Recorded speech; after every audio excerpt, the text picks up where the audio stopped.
Listen, destruction effects do not have to be serious. Sometimes they can be fun, lighthearted, and exciting to work on, like the Jenga tower you see breaking up on itself. And as you have read by the title of this video, today we will try to recreate this effect. You and me, together. We will follow step-by-step workflow to get to the result you see on the screen. And as you also see by the tagline of this channel, I learn and I teach destruction effects in Houdini and Unreal Engine 5. So if that's of interest to you, liking, subscribing, or commenting a nice thing always goes a long way. And a little housekeeping before we actually dive into this is you can follow this at your own pace right now if you have time, but if you don't have time, I want you to bookmark this video and come back to it later when you do have time. With that said, what we can do is we can go ahead and pause the simulation, and we can start with the step number 1, which is usually creating a geometry container where our simulations usually live. Okay, so this is the geometry container that usually the work has been done inside. Well, myself, I already have created this, so I'm gonna use that for my thing. So I'm gonna delete this one, I'm gonna select this geometry container, and I'm gonna dive right in, and voila, we can see all kinds of nodes and networks and things like that. It looks complicated, but it actually is not. It is super simple, anyone could do it, and especially you. So what we want to do is we want to start by creating a single Jenga piece. So let me initiate my pen.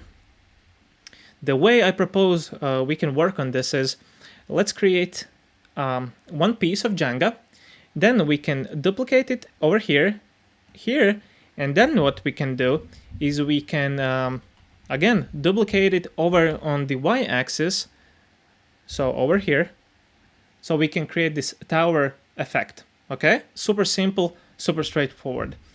Now the question is, how can we do that? Well, I propose we start with a node called box. And box node is going to allow us to create this sort of cube looking thingy. And we want to be very specific with proportions and size of this thing. So I'm going to refer back to a Jenga piece I created prior to this video tutorial. So I come prepared. We have these units here. So 1.5, 0.3, and 0.5. Okay, so we want to use these sizes for each Jenga piece so it looks, as realistic as possible, and so that our simulation acts as realistic as possible, and how Jenga actually breaks down. Okay, so with that said, I'm going to Ctrl-C this parameter, go back to my box node, paste this parameter, and refer back to the other units, so 0.3, click that in, and you can do the same thing. Follow these units and input by following yourself at home. Okay, so when I put my display flag to this node, I can see, oh well, we indeed have a Jenga piece right now. Well, as I said, we want to make a duplication of this piece so they're both, or so we kind of create this ground effect, right? So what we can do is we can take out a node called match size node. And match size node always comes in handy when we want to align geometries in this manner. So let's actually start commenting out what we're doing so we can keep track of everything. And I'm going to say I'm creating a Jenga piece. And I'm going to take this show comments in network so I can, by closing this, I can read what this node actually does. And it helps me read network a whole lot better. Okay, so we have our Jenga piece number 1, and I'm going to call it that way, Jenga piece A. And I know that we're going to have the B and C.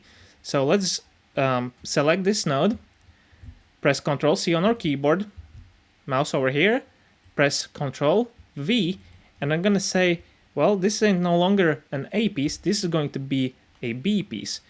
And this is where match size node is going to come in handy. I'll say, I'll take this Jenga piece and I want to move it somewhere here but I want it to be flush with these, basically with this side here. Okay, and the match size node is going to allow me to do that.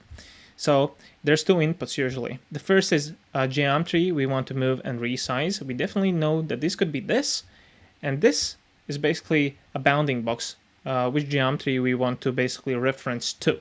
So I'm going to put display flag to the match size node and open up the settings for this node, and let's justify. I think looking at the axis here on my right shoulder, we can see the y-axis is up, which is green, x is on my right, and z is basically the depth, okay? So let's try with changing the z. So minimum to maximum. Okay, we see that this gives us the result we're actually looking for. But the question is, why is one Jenga piece shaded and the other one is wireframed? Well, the thing is, we haven't really merged or result yet. We're just displaying the output of the match size node. So what we can do is type in merge, and I'm going to merge the result that comes out of the match size node along with the Jenga piece A. And then when I do that, voila, we do have them side by side, and they're flush, no intersections, no nothing. They're mathematically aligned. Great. That wasn't too hard, was it? Very simple operation. Next, what I propose is click on this points visualizer, and what it allows us to do is we can visualize each of the points at the end of the Jenga piece. So we have, when I middle mouse over this node, we have 16 points, 12 prims, and 12 polygons, along with the, I think, double of vertices there. So that's a lot, you know. And when we create this stack of Jenga tower, that's going to be a lot of points, and that's going to eat a lot of our resources from our computer and the computational power. So wouldn't it be nice if we could condense this, make it more efficient, and kind of work with a lot less points? Turns out there is, and there is a node for that, which is called pack. And usually when you pack the geometry by sliding this in between these networks, you see a new connection appears, and when I let go, it kind of seats the node in there. And if I put my display flag to it, you can see that there is a point at the centroid of the Jenga piece. So we no longer have 4 points per piece, we now have 1 per piece. And if I put my display flag to the merge, indeed, we have 1 point. But I want to repeat this step for the Jenga piece B. Okay, so I'm gonna click Ctrl C for the pack node, and I'm going to, paste it here. So I have a copy, and I'm going to add it over here. And by doing so, I create a centroid, or a basically packed primitive, or single packed primitive for this Jenga piece as well. All right, great, we're getting somewhere, but we usually have 3 pieces per Jenga tower. So let me show you the end result of the effect I created. We clearly see there's 3 Jenga pieces running this direction and 3 running that direction. If I can find a place for that, see? So we need to replicate this, okay? And we obviously need the 3rd Jenga piece, which is going to be our Jenga piece C. So copy that, paste it like we've done numerous times already. And I'm going to use the same pack node, because remember, we want to no longer to work with 4 points. If we can condense this into a 1 point. Now the question is how we can get this Jenga piece stay flush with this piece. Well, we take out our handy dandy match size node once again. We put it down here, and we're gonna use the second input to the merge node, because we now want to use the whole bounding box of this geometry, right? Which is going to help us align the 3rd piece. Obviously, we could use, you might say, well, why don't we use this, or why don't we use this? It's because this is not a whole bounding box. We want to work now with this bounding box, because this is going to be the reference we're aligning our object now with. Okay, so I'm going to take this output pin, plug this input into that pin, set the display flag to the match size node, and the result is not what we need. Why is that?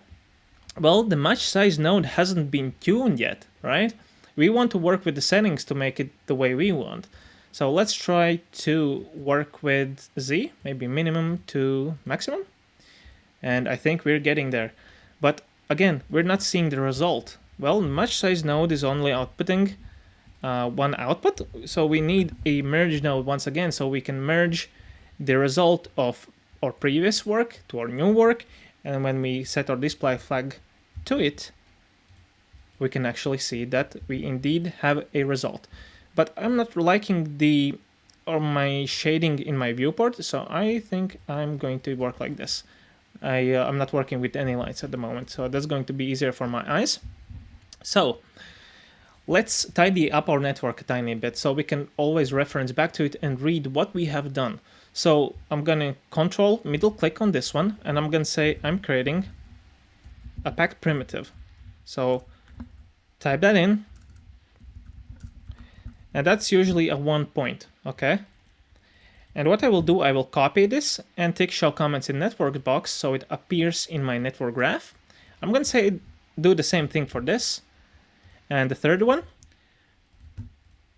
it's very important to learn Houdini this way because it's going to help you learn and read what you have done a whole lot better. Next, what do we need to do? Well, we haven't really commented out the match size nodes. Well, let's do that. I'm in a Jenga piece. And I'm going to say where I'm aligning because I will always come back and figure it out on my own. And this tutorial I want to be as quick as possible as well. Merge nodes, I'm going to say I'm merging the results together.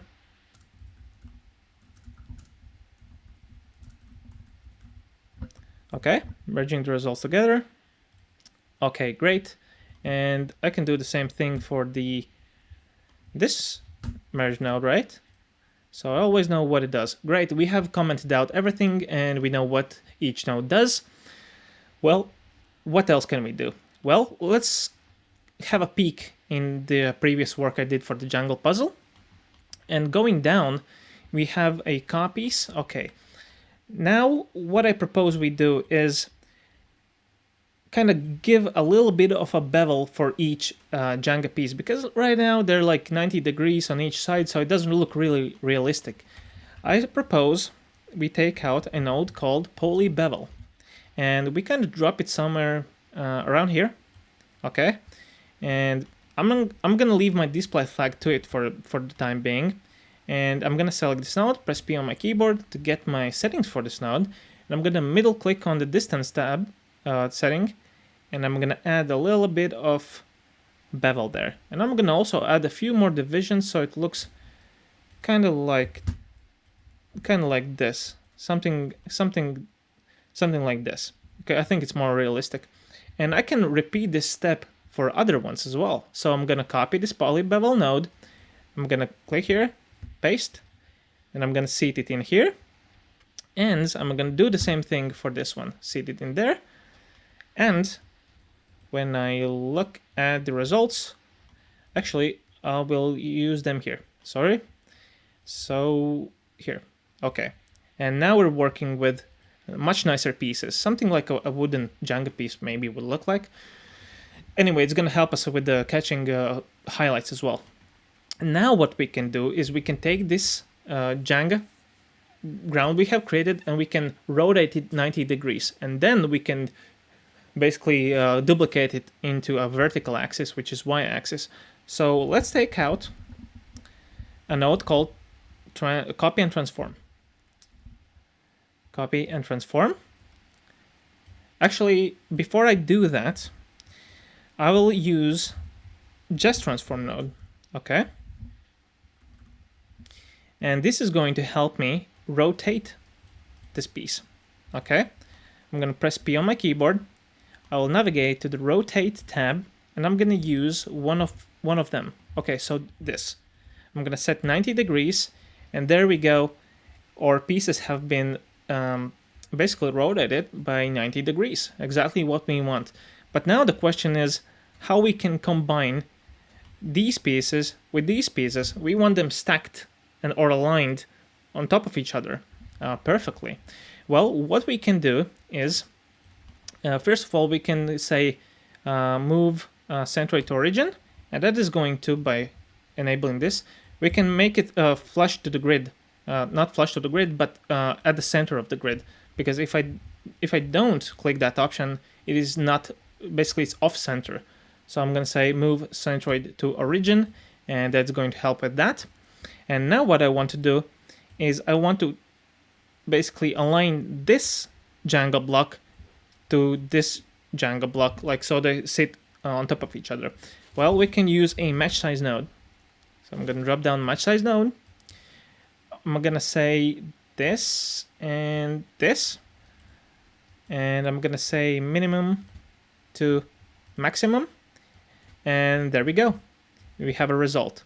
And as you have already guessed, we need a merge node that is going to merge the results together. Let's see. Yes, something like this. Actually, let me see if I need this connection. So we definitely do. All right. Now what we can do is we can take those two pieces and we can shoot them up into the sky. Okay, so I'm going to use a copy and transform node, plug the merge into it, so make my display flag active to that one, and now I can specify how many copies do I want. Well, let's start with 17 and see how we like it. Nothing happens because we haven't really told Houdini how do we want to translate this piece. Okay, and I'm going to see how I want this to be. So I'm going to zoom in a little bit and try to make the gap as close as possible between the pieces. So that's not going to help me do that, but let's see. Maybe a little bit more. So I'm not going to be mathematically correct. I'm going to be something like this, okay? 0.6. And it looks perfect. A little bit tall for my taste, so I'll tone it down to something like 14. Maybe 13. Okay, this is great. We have gotten somewhere. We have our Jenga tower already made. Well, now we can start thinking about how we can simulate this thing. And if I put down a node called RBD Bullet Solver and plug my copy and transform node into it, set my display flag to it, press P on my keyboard, and refresh the timeline to the frame number 1, press play, it goes through the ground. Well, the reason for it is we haven't really, in the RBD Bullet Solver, told that there is a collision.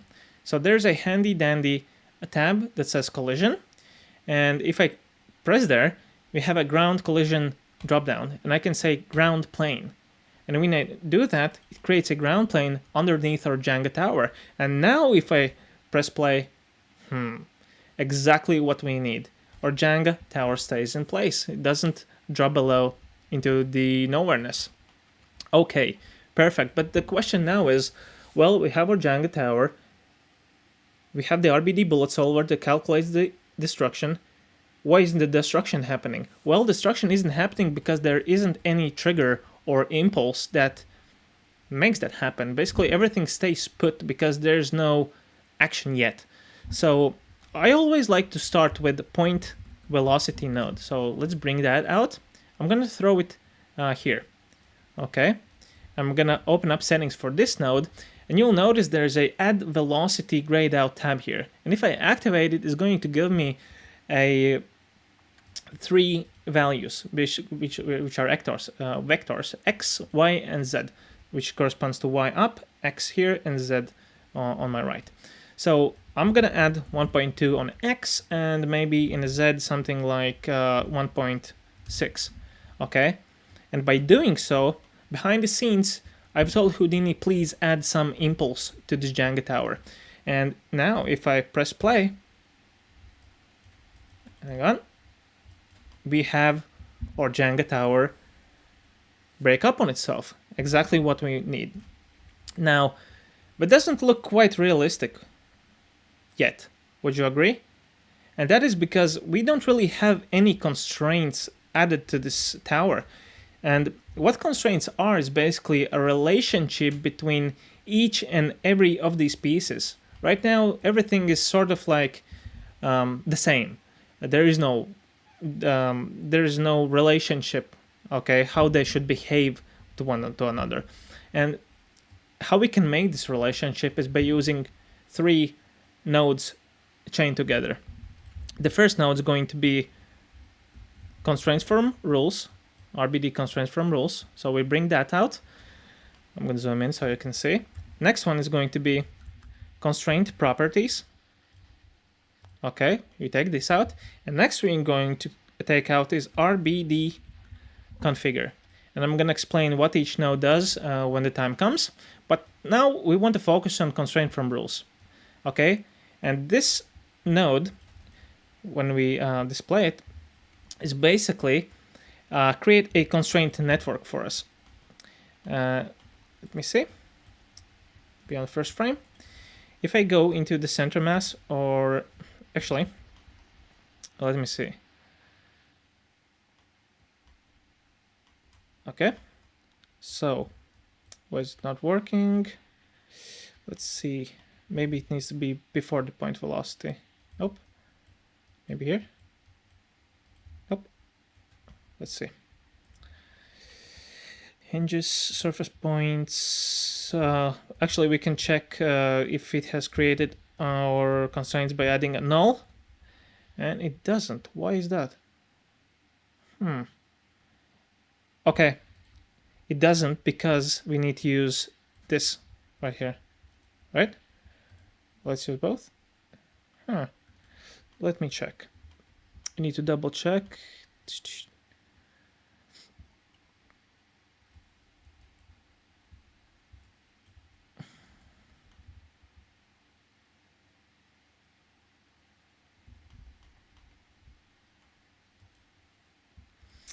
And perhaps we need to add a name attribute. Let's do this. Let's add an assemble node right after the copy and transform node, because, okay, and that works already. So what we need to do now, and why it didn't work, is we have our Jenga tower, there's and we have it then packed as a packed primitive for each piece, but we haven't really specified Houdini that each piece is a unique Jenga piece, and assemble node is going to help us do that. And if I display the settings for it, you see, create a name attribute, and if I go into the primitive tab, each Jenga piece now has a unique attribute, and RBD solver is going to read that in and treat every piece as unique.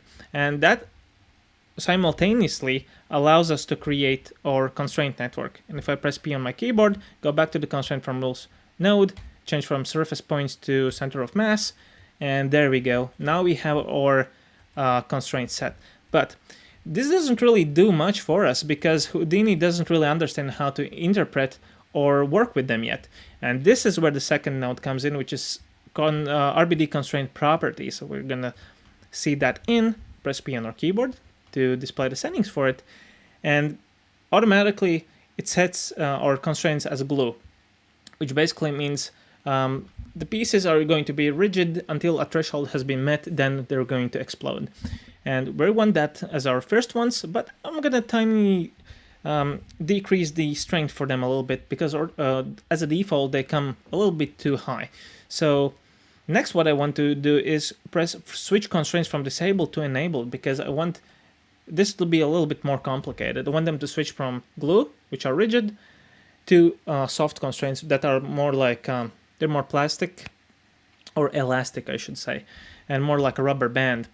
So I'm gonna set glue strength 100 and soft. I'm gonna dial down the stiffness to something like 2.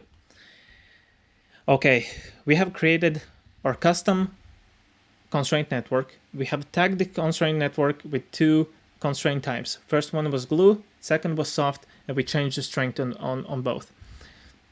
Now what I need to do is go into the RBD bullet solver, press P on my keyboard to get the settings for it. And I want to tell Houdini that, or the RBD bullet solver, to use these 2 constraints, so soft and glue, and I want to switch, not delete them. So I'm going to say switch constraints on a rule that's going to be a distance and angle threshold. When you meet these numbers or exceed these numbers, I want the switch to happen, basically. And now, if I go and resimulate this, voila, our Django tower works. And if I want to be really specific about this and see how my constraints work, I'm gonna type a null, and let's see. Actually, I need to feed this in. You see, actually, this was very important that I overlooked. Oops. You see these pink lines that go between these nodes? That is a constraint, okay? And they need to be plugged in. If you don't plug them in, there's no custom constraint network coming forward or coming through.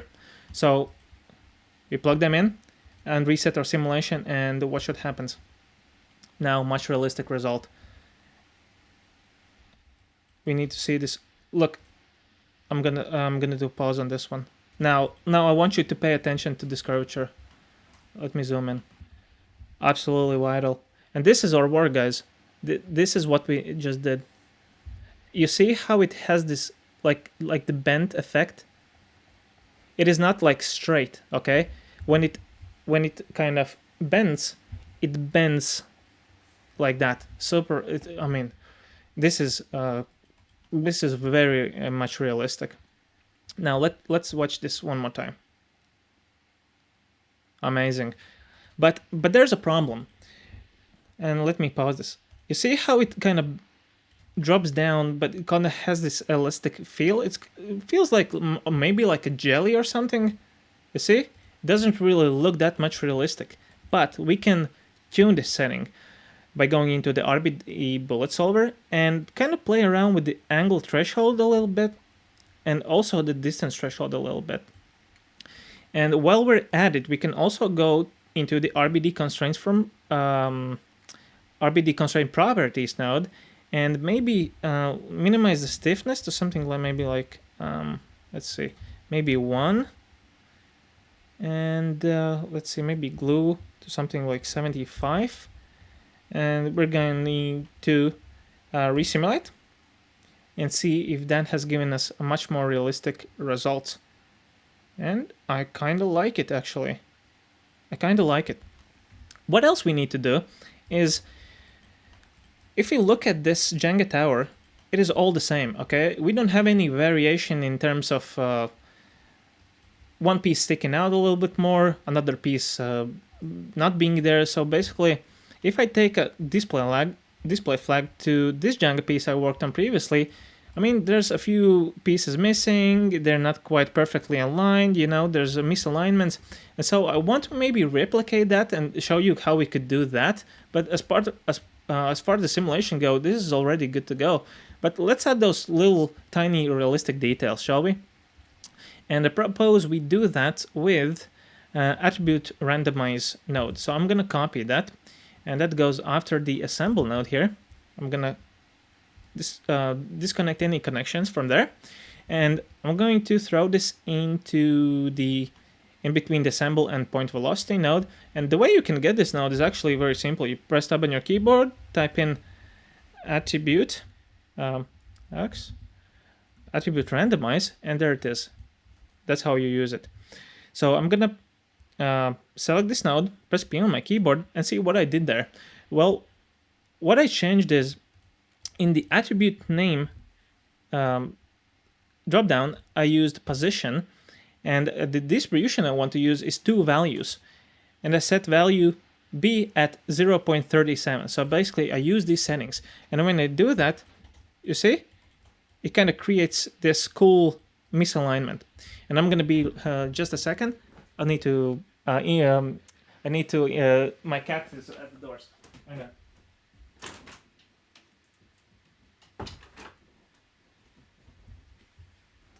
Sorry about that, I'm back. All right.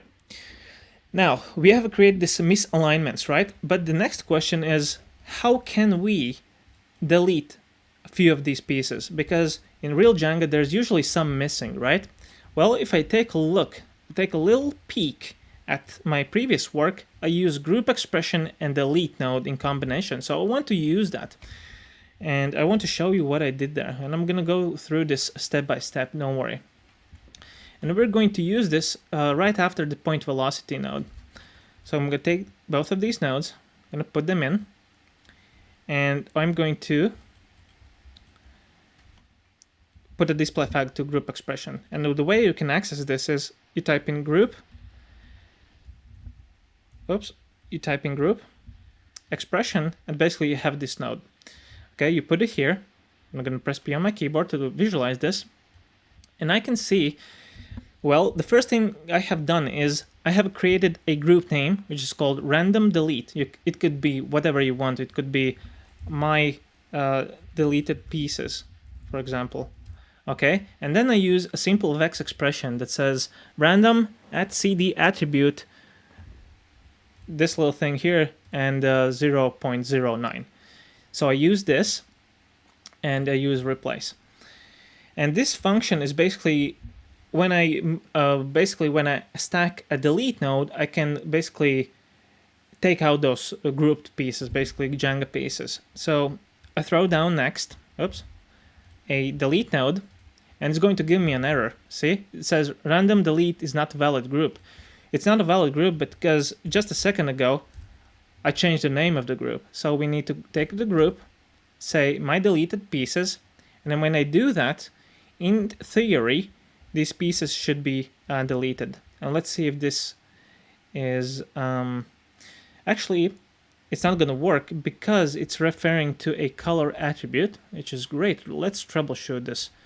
And this is why I love working with this, because I'm showing you how these problems are being solved in real time. Next, what I want to do is let's take out a node called color. And I want to drop this node somewhere right after an assemble. Okay, we're going to throw this in, wiggle it in. Is it in? It is in. I'm going to press P on my keyboard, and I'm going to choose a color type random from attribute. And we have a name attribute already, right? We created a name attribute with the assemble node. See, middle click there. We have one primitive attribute called name. Each piece has a name attribute. So we can use this attribute to control how our color is getting applied. So let's use our color node. I'm going to use let's see, why the color attribute is not, name attribute's not coming forward. So let's see. Oh, okay, so the class is points. We need primitives, remember, because the name attribute lives on primitives, not on points. So a simple mistake to make. Let's make sure the class is set to primitives and attribute is name. And now we have each Jenga piece colored uniquely. Whew. That's a lot of work. That's a lot of things to take in, I know. But if you follow this, if you understand what we're trying to do here, it all makes sense. So I'm going to put display flag to the RBD bullet solver node, and we are ready to see the result. Oops. And this is it. We have created our Jenga tower that breaks up on itself. I mean, it was super simple, it was super fast, and I think the outcome looks pretty cool, if you ask me, given how much time we put in. And the most important thing isn't the result that we created, it's the process that we followed, it's the techniques that we used, it's the nodes that we used, it's the attributes that we transformed from node to another node, and the settings we put in, and the collision geometry we created, and the all these things that came together to create this effect. And the next step for you is you can play around with these settings. You can make it look the way you want. You can make it your own. It doesn't have to be specific to mine, or you don't have to use the specific settings I used. You can use and input your own one, so you can make it your own. And I'm gonna see you in the next one. Thank you so much.